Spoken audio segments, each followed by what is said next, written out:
আসসালামু আলাইকুম। আপনারা অনেকেই হয়তো মনে করতে পারছেন সেপ্টেম্বরের ৩ তারিখে আমার একটা অফিসের কাজের একটা ডিজাস্টার হয়েছিল। খুব ম্যাসিভ না, অনেক বড় কিছু না, ছোট বলা যায়, কারণ এর থেকে অনেক বড় বড় সমস্যা হয়। বাট তারপরেও আমি ওটা নিয়ে যথেষ্টই নার্ভাস ছিলাম। প্রথম কথা হচ্ছে, ডিজাস্টারটা হয়েছিল এমন যে আমি 2nd সেপ্টেম্বরে এবং তার আগে বেশ কিছুদিন রিসার্চ করে স্টাডি করে একটা সলিউশন এবং ডকুমেন্টেশন তৈরি করেছি এবং 3rd সেপ্টেম্বর মর্নিংয়ে টেকনোলজিক্যাল আপগ্রেড এবং এই টাইপের প্রসেস রান করার কারণে আমার সেই আনসেভড কাজটা নষ্ট হয়ে যায়। কিন্তু ওই সকালেই আমার একটা মিটিং ছিল যেখানে আমার এই পুরো কাজটা প্রেজেন্ট করার কথা ছিল।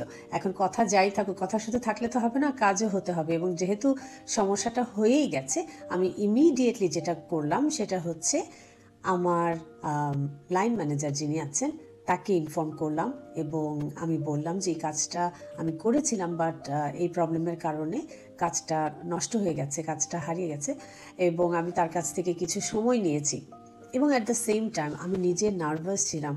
তো ওই নার্ভাসনেসটাকে হ্যান্ডেল করে আমি যথেষ্ট পরিমাণে কাম থাকার চেষ্টা করেছি। সো আমার মনে হয় আপনারা যারা ওই প্রথম ভিডিওটা দেখেছেন, সকালের ভিডিওটা, সেটা থেকে আপনারা যথেষ্ট ভালো একটা ধারণা পেয়েছেন যে আসলে কি হয়েছিল এবং তখন আমার মনের অবস্থা কেমন ছিল। তারপরে দুপুরের লাঞ্চ ব্রেকে, যদিও সেদিন আমি লাঞ্চ ব্রেকে আসছি অনেক পরে, কম্পারেটিভলি আমি যেই টাইমে রেগুলারলি লাঞ্চে আসি তার থেকে অনেক পরে, বাট এনিওয়ে ওই সময়ে আমি আরেকটা ভিডিও করেছি। তখন আমি ছোট্ট করে একটা কথা বলেছিলাম যে পুরো কাজটা যখন আমার শেষ হয়ে যাবে আমি আপনাদের সামনে আবারও আসব এবং আপনাদের জানাবো যে আমার ওভারঅল এক্সপিরিয়েন্সটা কি, আমি কিভাবে কাজটা করলাম, এখানে আমার লার্নিংগুলো কি। প্রথম কথা হচ্ছে, এই পুরো ঘটনাটাকে বিশ্লেষণ করতে গেলে আমি আপনাদের 3টা দিকে আপনার অ্যাটেনশন ড্র করব। এই 3টা দিক হচ্ছে, প্রথম কথা, আমি পার্সোনালি কিভাবে কাজ করেছি, এটাকে ডিল করেছি। দ্বিতীয়ত, আমার ম্যানেজার বা আমার এমপ্লয়ার কিভাবে এটাকে ডিল করেছে এবং আমার পরিবার কিভাবে সেটাকে ডিল করেছে এবং আমি আমার পরিবারকে কিভাবে হ্যান্ডেল করেছি ওই সময়টাতে, ওই ডিফিকাল্ট সময়টাতে। এই 3টা জিনিস জানা দরকার এই কারণে যে ব্যক্তি আমি একজন কর্মজীবী মানুষ, কিন্তু অ্যাট দ্য সেম টাইম আমি আমার পরিবারের বাইরের কেউ নই। সো আমি যখন একটা ডিফিকাল্ট সিচুয়েশনে পড়ে যাই, আমাকে যখন একটু বেশি ফোকাস থেকে ওই প্রবলেমটা ওভারকাম করতে হয়, তখন আমাকে একথা মনে রাখতেই হবে যে আমার বাচ্চারা তারা কি করছে, তারা কিভাবে এই সময়টাতে নিজেদেরকে ম্যানেজ করবে, আমি কিভাবে তাদেরকে হেল্প করব, এই সব কিছু। সো আমি এটা নিয়ে ডিটেলে পরে আসি। এই এই এই 3টা ব্যাপার আমি আপনাদের সাথে শেয়ার করতে চাই। সো প্রথম কথা, যখনই কোনো সমস্যা হবে, এটা ক্যারিয়ারে হতে পারে, এটা পার্সোনাল লাইফে হতে পারে, পরিবারে হতে পারে, বা যে কোনো ক্ষেত্রেই হতে পারে, যে কোনো সমস্যা হওয়ার পরে আমরা ইমিডিয়েট যেন কোনো রিয়্যাক্ট না করি বা কোনো রিয়াকশন না দিই। হ্যাঁ, আমাদেরকে এই সমস্যাটাকে ডাইজেস্ট করার জন্য একটু সময় দিতে হবে, যে আমি একটু বুঝে নেই কী হচ্ছে।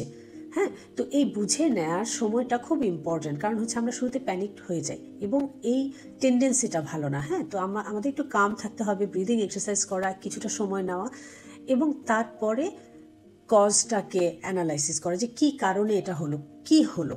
এই কি প্রশ্নের উত্তরটা হচ্ছে আমাদের ফার্স্ট আইডেন্টিফিকেশনের একটা প্রসেস। তো আমাদেরকে এই কি এর উত্তরটা, মানে ওয়াই, এই ওয়াই এর আনসারটা ফাইন্ড আউট করতে হবে। তো যখনই আমি দেখলাম যে না, আসলেই সমস্যাটা হয়ে গেছে, then I need to keep myself calm and I need to inform my line manager. এখন আমি যদি পারিবারিক ক্ষেত্রের কোনো একটা কথা বলি, তাহলে আমার ক্ষেত্রে আমি যেটা করব সেটা স্বাভাবিকভাবে আমি আমার হাজব্যান্ডকে ইনফর্ম করব বা আমার বাচ্চা যারা বড় আছে তাদেরকে ইনফর্ম করব। ইটস নট লাইক যে আমার ইমিডিয়েটলি তাদের কাছ থেকে হেল্প লাগবে। It is something like I need to keep them aware, যে তারা এটা জানলো এবং তারা মিনওয়াইল আমাকে সাপোর্ট করার কোনো প্রয়োজন হলে তারা যেন সাপোর্ট করতে পারে। এরপরে আমি যখন আমার প্রবলেমটাকে আইডেন্টিফাই করতে পেরেছি সেদিন, তারপরে আমি আমার নিজের জন্য একটা অ্যাপ্রোচ আইডেন্টিফাই করতে হয়েছে যে আমি কিভাবে এটাকে হ্যান্ডেল করব, কিভাবে এটাকে সলভ করব। সো প্রথম দফায় আমি যেটা করেছি, যে যেহেতু আমার 3-4 দিনের কাজ একসাথে হারিয়ে গেছে, তো আমাকে যেটা করতে হয়েছে যে ইমিডিয়েটলি 2টো রাউন্ড আমাকে চিন্তা করতে হয়েছে। যে ফার্স্ট রাউন্ডে মাস্ট হ্যাভ যেগুলো ছিল, মানে যেই কাজগুলো ইম্পর্ট্যান্ট যে কাজগুলো আমি করেছি সেই কাজগুলোর একটা নোট নিয়ে ফেলা, যেন আমার ব্রেন থেকে ওই পয়েন্টগুলোর কোনোটা মিসিং না হয়ে যায়। তো আমি সেই ফার্স্ট রাউন্ডে ওই কাজগুলো করলাম। এরপরে আসছে দ্বিতীয় রাউন্ডের কথা। এখানে সময়ের কথা কিন্তু বলছি না, আমার যথেষ্ট পরিমাণে সময় দিতে হয়েছে, কিভাবে দিয়েছি সেগুলো আরও বড় ব্যাপার। তো দ্বিতীয় রাউন্ডে ওই পার্টিকুলার পয়েন্টগুলোর যা কিছু মিসিং ছিল আমি সেই মিসিং গ্যাপসগুলো ফিল আপ করার চেষ্টা করেছি। এখন এই ক্ষেত্রে একটা জিনিস বলা দরকার, যেমন আমি পার্সোনাল ডেভেলপমেন্টের ক্ষেত্রে সবসময় বলি যে প্রায়োরিটাইজেশন আমাদের শিখতে হবে।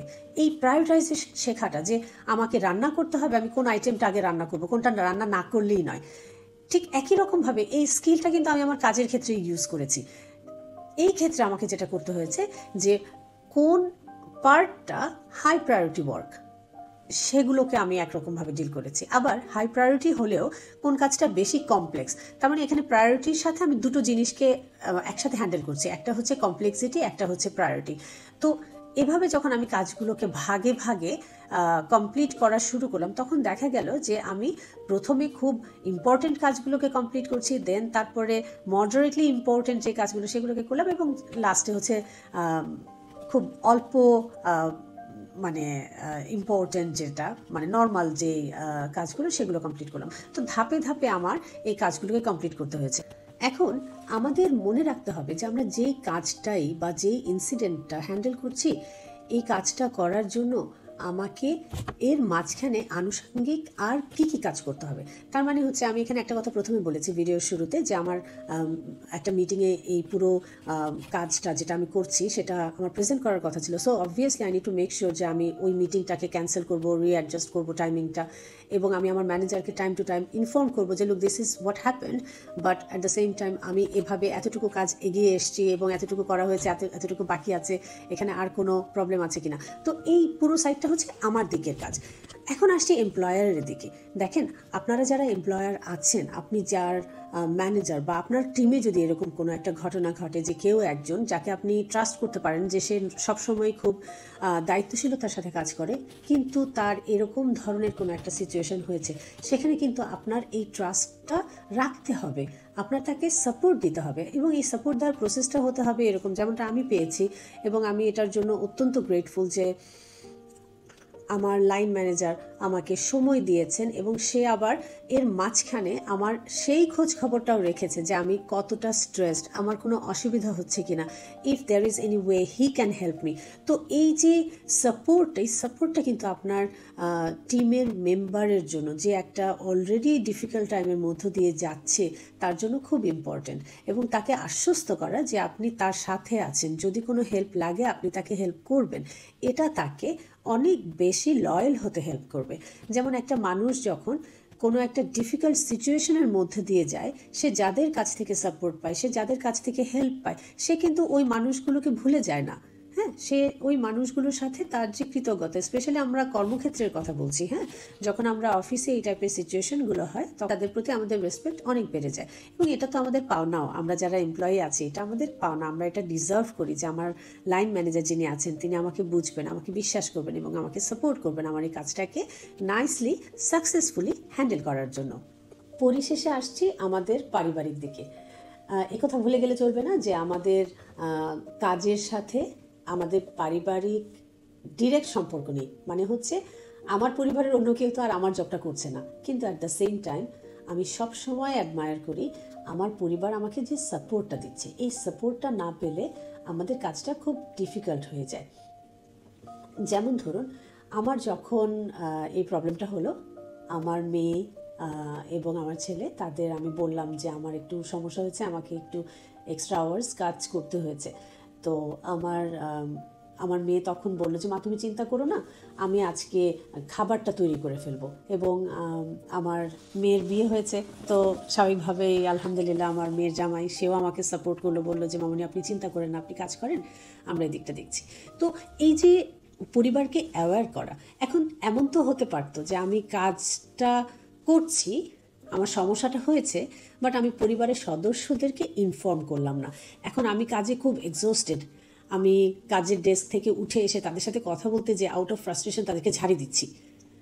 ওরা তো আসলে এটাতে ইনভলভড না, তারা বুঝবে না যে কেন আমি ঝাড়ি দিলাম। এখন এটা কি ইম্পর্ট্যান্ট না যে আপনি আপনার কাজের ফ্রাস্ট্রেশন বা ফেইলিয়ার কেন আরেকজন মানুষের উপরে চাপাবেন? তো এ কারণে আপনাকে যেটা করতে হবে সেটা হচ্ছে যে আপনার ফ্যামিলি মেম্বারদেরকে আপনি ইনফর্মড রাখবেন, সো দ্যাট তারা বুঝতে পারে যে আপনি একটু স্ট্রেসে আছেন, আপনি একটা ডিফিকাল্ট সিচুয়েশনের মধ্যে দিয়ে যাচ্ছেন। এই জায়গাটাতে আমাদের একটা সুন্দর ফাইন লাইন মেনটেন করতে হবে, একটা বাউন্ডারি সেট করতে হবে, যেন আমরা আমাদের ফ্রাস্ট্রেশন না, আমরা তাদেরকে আমাদের এই সিচুয়েশন বা সময়টা সম্পর্কে একটু ইনফর্ম করব। আর সবচেয়ে যে দিকটা আমি ব্যক্তিগতভাবে এনজয় করি সেটা হচ্ছে আমার যে কোনো ডিফিকাল্ট সিচুয়েশন, যত কঠিন সময়ই হোক না কেন, আমি আমার বাচ্চাদের সাথে এবং আমি আমার পরিবারের সাথে সময় কাটাই। এটা যে শুধুমাত্র তাদেরকে সময় দেয়া বা কম্পেনসেট করা তা নয় কিন্তু, হ্যাঁ, আমরা যখন আমাদের ফ্যামিলির সাথে সময় কাটাই, আমরা যখন আমাদের বাবা মায়ের সাথে সময় কাটাই বা আমাদের কোনো প্রিয় মানুষের সাথে সময় কাটাই, আমাদের এই যে দুশ্চিন্তা, ফ্রাস্ট্রেশন, সেগুলো ড্রেইন আউট হয়, আমরা আরও রিচার্জড হই, আমরা আরও ফ্রেশ ফিল করি। একটা ডিফিকাল্ট সিচুয়েশন বা একটা খুব প্রেশারের একটা টাইমে, সমস্যার একটা সময়ে যখন আমরা পরিবারের সাথে সময় কাটাই এবং নির্মল আনন্দ করি, সেই সময়টা সমস্যা নিয়ে কথা না বলে বরং ওদের সাথে সময় কাটান, তাদের কেমন সময় কাটছে, তারা কি ভাবছে, একটু খেলা করা, এই টাইমটা স্পেন্ড করার মাধ্যমে আমরা আসলে এনার্জি রিগেইন করি। এবং আমি এক্স্যাক্টলি এটা করেছি। আমি আমার বাচ্চাদের সাথে সময় কাটিয়েছি, আমি আমার মায়ের সাথে কথা বলেছি, আমার মাকে ইনফর্ম করেছি যে আমার একটা সমস্যা হয়েছে, আমার জন্য দোয়া করবেন। আমার মা তখন থেকে দোয়া করলো, বেশ কয়েকবার খোঁজ নিয়েছে এবং তার পরের দিন সে সারাদিন আমাকে কল দেয়নি, এই ভেবে যে আমি ব্যস্ত থাকবো, আমি যেন ডিস্টার্ব ফিল না করি। তারপর আমি তাকে কল দিয়ে আবারও তাকে আপডেট জানালাম। এই যে মিউচুয়াল একটা কানেকশনস, এই কানেকশনসগুলো কিন্তু আমাদের ফিক্স করে, হ্যাঁ, আমাদের অনুভূতিকে ফিক্স করে, আমাদেরকে রিচার্জ করে। তো এই সাইডটা আমাদের ভুলে গেলে চলবে না। আমরা অনেক সময় মনে করি বাইরে যেয়ে ঘুরে আসি, শপিংয়ে যাই, বাইরে খেতে যাই, আসলে অনেক কিছুর মাঝেও যে জিনিসটা, যেই দিকটা আমাদের ভুলে গেলে চলবে না, সেটা হচ্ছে আমাদের ইনার কানেকশন। এটা যেমন আমাদের পরিবারের সাথে, আমাদের সৃষ্টিকর্তার সাথে এবং আমার নিজের সাথে নিজের, এই কানেকশনসগুলোর মাধ্যমে আমার অনুভূতির যে উন্নতি হবে সেটা খুবই ইম্পর্টেন্ট। আসলে এই কথা ভুলে যাওয়ার কোনো সুযোগ নাই। ক্যারিয়ার আমাদের জীবনের একটা অংশ মাত্র। আমরা ক্যারিয়ার বা জবের জন্য বাঁচি না, আমাদের বাঁচার জন্য এই জব বা ক্যারিয়ারটা দরকার, কিন্তু এটা যথেষ্ট ইম্পর্ট্যান্ট একটা সাইড অফ আওয়ার লাইফ। ভালো থাকবেন, সুস্থ থাকবেন এবং সুন্দর থাকবেন। আপনাদের সাথে আবারও দেখা হবে পরবর্তী ভিডিওতে। ধন্যবাদ।